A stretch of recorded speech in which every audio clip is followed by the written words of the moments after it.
Welcome to Cardio Radio, a podcast of the Ohio Cardiovascular and Diabetes Health Collaborative, also known as Cardio.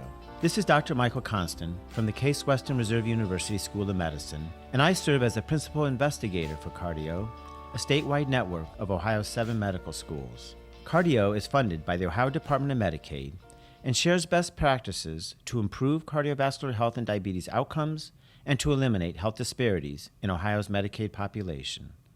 I hope you enjoy today's podcast.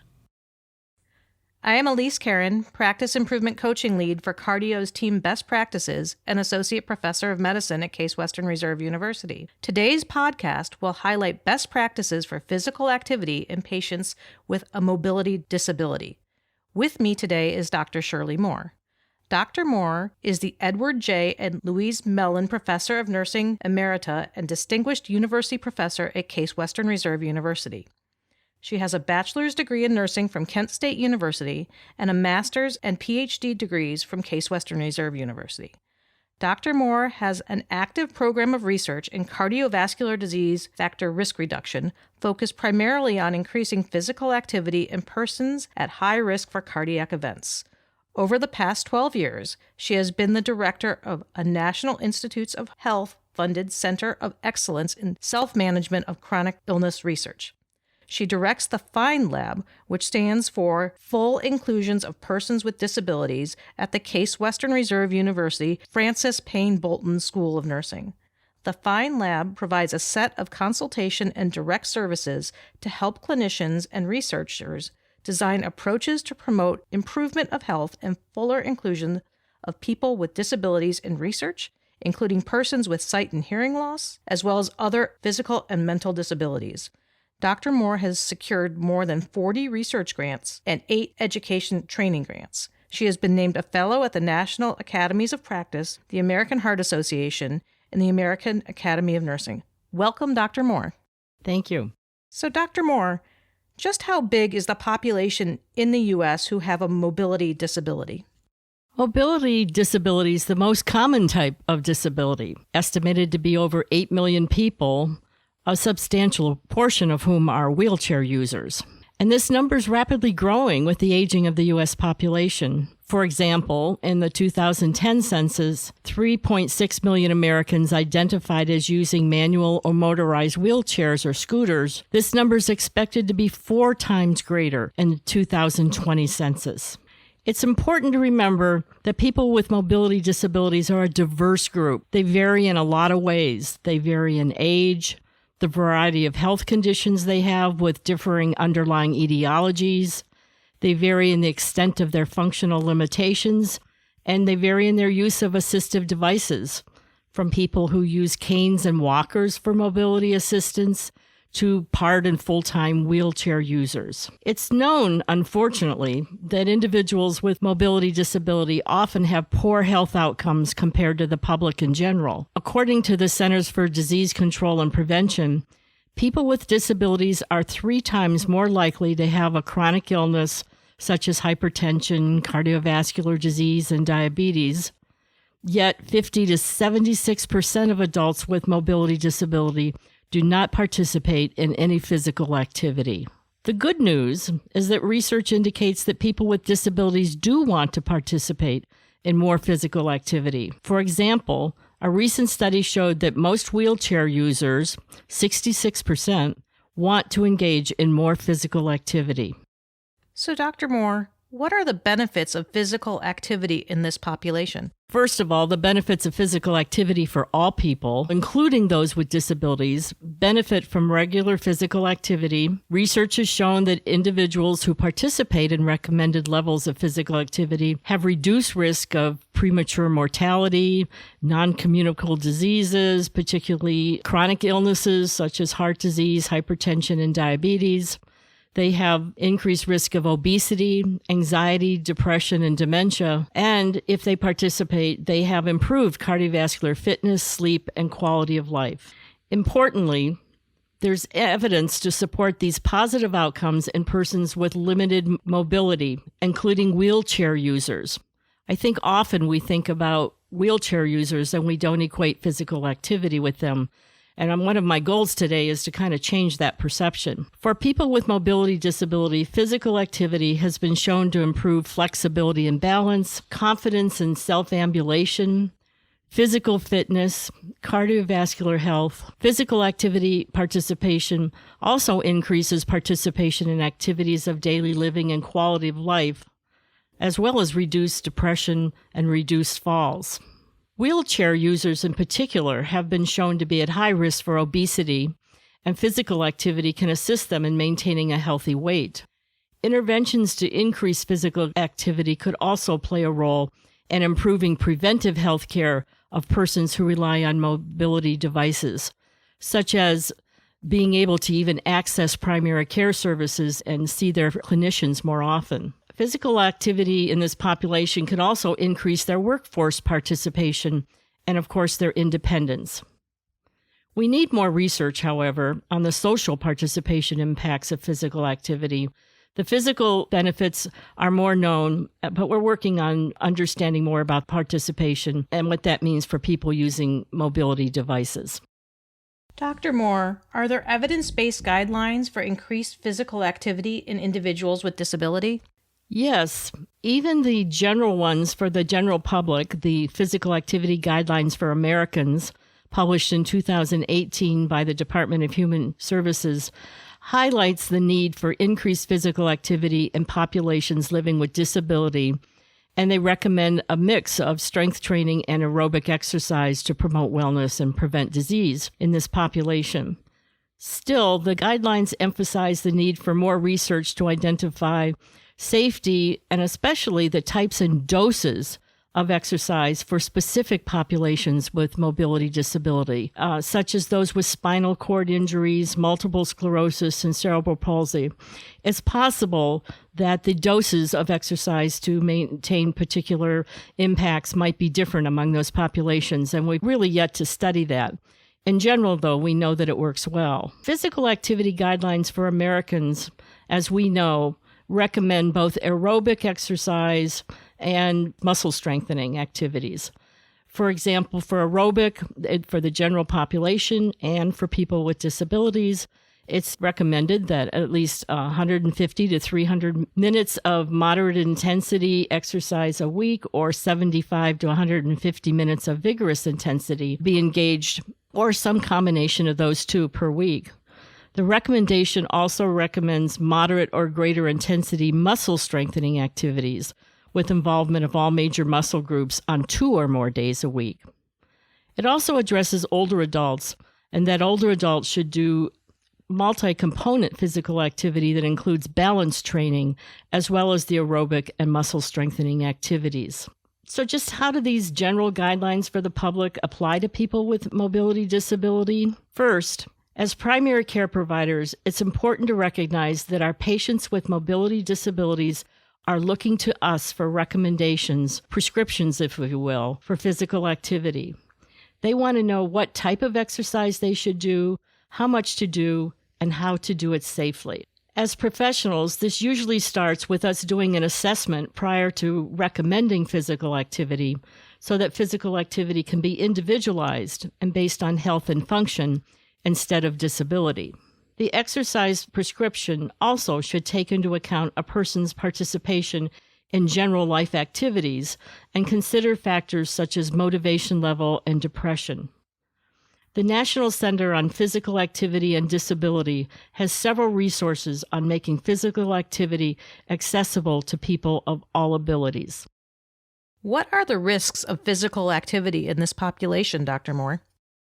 Fortunately, the health benefits of physical activity generally outweigh the risk of adverse outcomes or injury.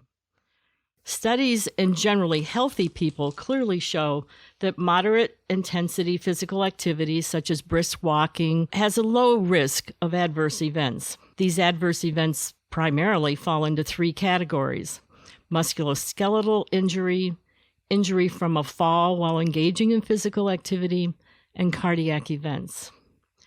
Musculoskeletal injury increases with the total amount of physical activity that anyone does. For example, a person who regularly runs 40 miles a week has a higher risk of injury than a person who runs 10 miles a week.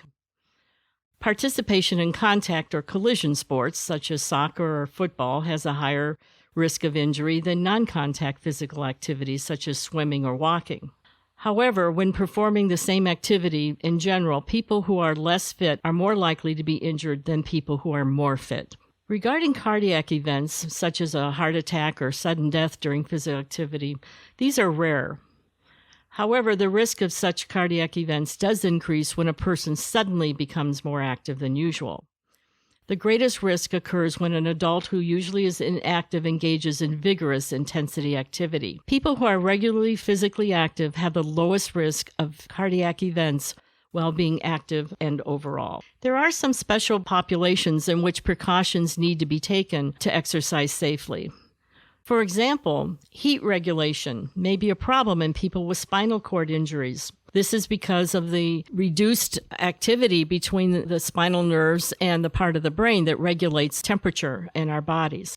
There are also challenges and physical effects of long-term wheelchair use that might result or affect participation in physical activity, such as shoulder problems, skin breakdown, carpal tunnel syndrome, and urinary tract disorders.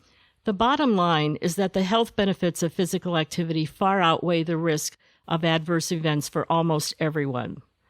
Adults with mobility disabilities should consult a healthcare professional or physical activity specialist about the types and amounts of activity appropriate for their abilities and health conditions.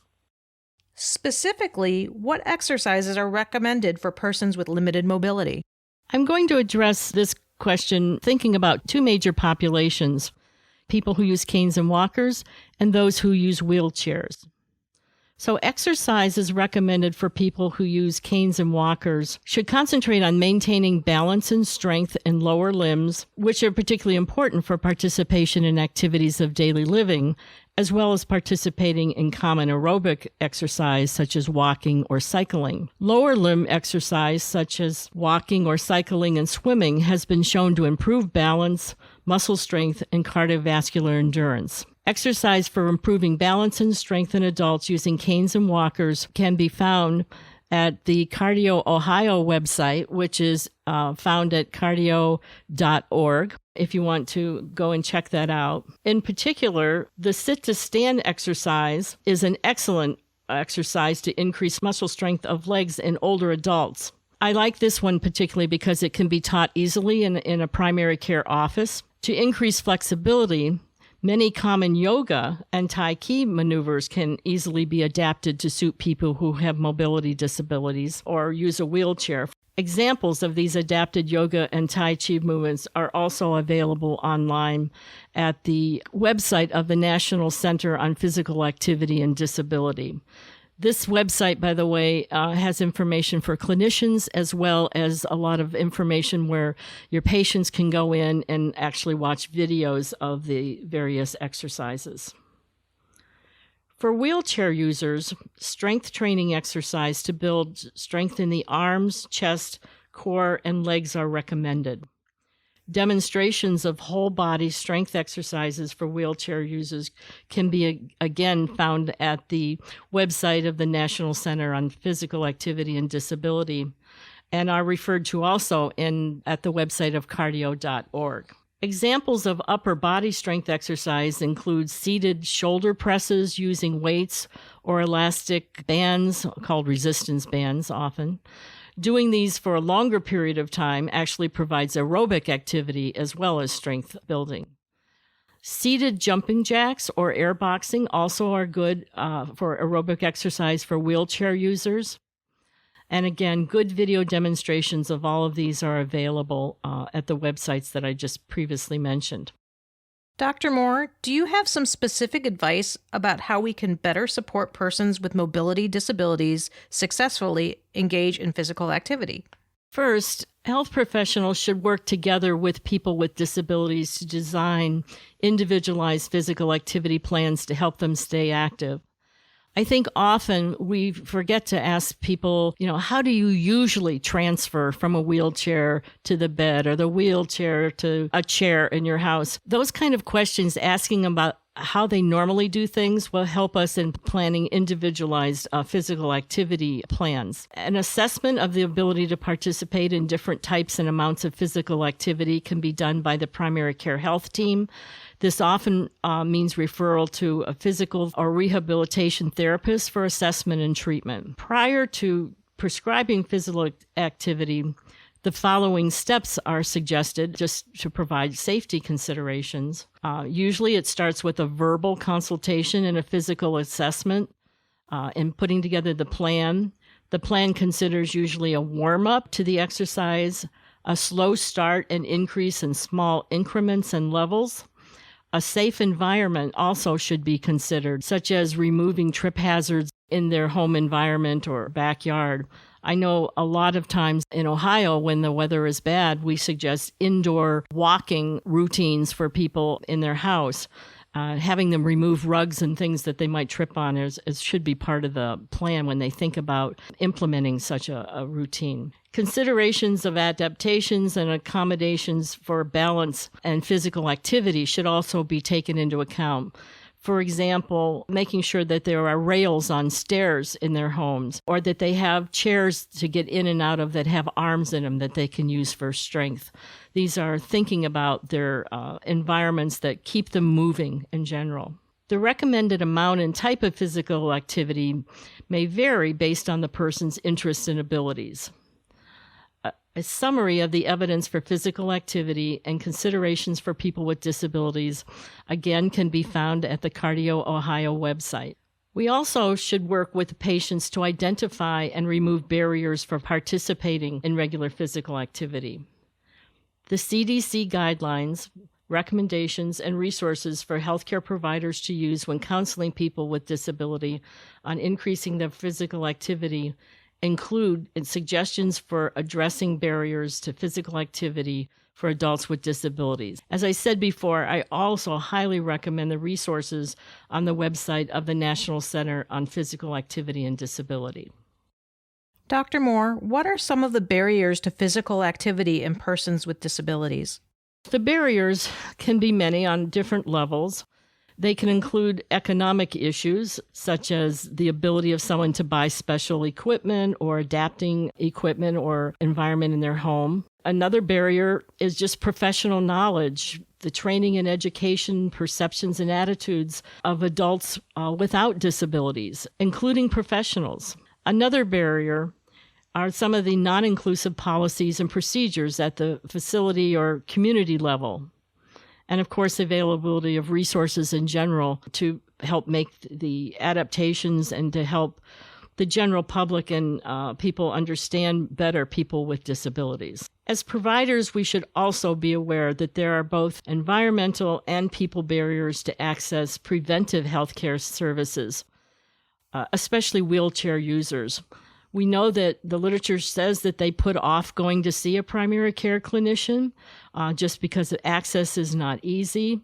For instance, I recently interviewed a woman who was in her 60s, and she had never really had a vaginal exam or a pap smear in her life because her clinician did not know how to do it because she was in a wheelchair. And she says, I could have helped them know how to do those things for me.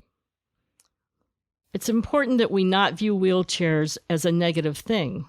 For most wheelchair users, the wheelchair helps them become more independent, not only in performing activities of daily living, but also allowing them to engage more in the community. So they see them as a positive thing in their life. What are some of the limitations in our research base for understanding and using interventions to increase physical activity in people with mobility disabilities? The mobility disabled population is large, diverse, and not well defined. So, of course, when it comes to researching it, that creates challenges. While several national surveys and research data sets contain information about the extent of disability, few of these include data about whether a mobility device is used, the type of device, or the length or amount of use. Wheelchair use is often not reported in the literature examining the effects of physical activity in populations that are likely wheelchair users. For example, I study physical activity in high-risk populations, and one of those is elderly persons many of whom are wheelchair users. And so it was years before I was willing to drop the exclusion criteria in my studies that they had to be able to walk and be mobile, and realizing that I could include wheelchair users in my studies of physical activity. Much more of that is needed, however. And so when we read those studies about physical activities and its impacts, we should particularly look at the extent of what the exclusion criteria were and who they included in the study. When wheelchair use is reported in studies, much of the research focuses on alleviating the primary condition that's led to wheelchair use, rather than the impact of wheelchair use on overall health or the impact on health-promoting behaviors such as physical activity. As a result, the amount and impact of physical activity is an ever-present but understudied aspect of the daily life of millions of Americans with mobility limitations. In research, when we've looked across studies, recent meta-analyses addressing the benefits and harms of physical activity in patients who are at risk or currently using a wheeled mobility device showed that the current studies are limited to short-term outcomes, use few biomarkers, contain little information of the type of mobility device and extent of use, and lacks the use of common outcomes across studies to allow for meta-analyses. So, in particular, more studies are needed that assess the minimal dose of physical activity needed to infer the greatest effect, and how this varies across the different mobility disability populations. The NIH Office of Disease Prevention just held a 3-day conference workshop in December of 2020 to summarize research and make recommendations regarding physical activity and the health of wheelchair users. An official report summarizing the results of this conference, including a review of the evidence of the impact of physical activity interventions in this population, is planned to be released soon. Again, this will be on the website of the Office of Disease Prevention at NIH. Dr. Moore, when you think ahead to the future, what are your thoughts about the support and care we can provide to enhance physical activity in people with mobility disability? I'm hopeful, first, that as providers of care, we'll not be hesitant to address the physical activity needs of our patients with disabilities. We need to know that we can deliver evidence-based physical activity interventions without fear of doing harm. This means that in the future, we will have more informed guidelines about the type and intensity of physical activities for specific populations who have mobility disability. Next, when I think about the future, I think that we need to include more persons with mobility limitations in mainstream research of physical activity. I guess I also see in the future that there'll be more use of technology to enhance physical activity in persons with disabilities, such as the use of sensors and electrical stimulation of muscles. I'm also hopeful that we will have more scalable and enjoyable interventions for physical activity for all people. Dr. Moore, what are the main takeaway points you would like to leave with the listeners? First, that the evidence about the health benefits of physical activity is well established, and there's strong evidence of its benefit for people who have mobility disabilities. Second, reducing sedentary activity and increasing physical activity of people with mobility limitations is especially important because this population has poor health outcomes compared to the general public, and these negative health impacts have been shown to be mitigated by participation in physical activity. Another takeaway point is that patients want exercise information from their providers. Healthcare professionals play a key role in recommending and supporting persons with disabilities to engage in physical activity. Every person has unique exercise and health needs that will influence the approach to exercise. Last, know that there's a considerable amount of information and resources available for both healthcare professionals and our patients and their families about physical activity for persons with disabilities. Thank you to our featured guest for joining us today, and a special thank you to our listeners for tuning into Cardio Radio. This concludes today's podcast. Be sure to visit cardio.org to learn more about the Ohio Cardiovascular and Diabetes Health Collaborative.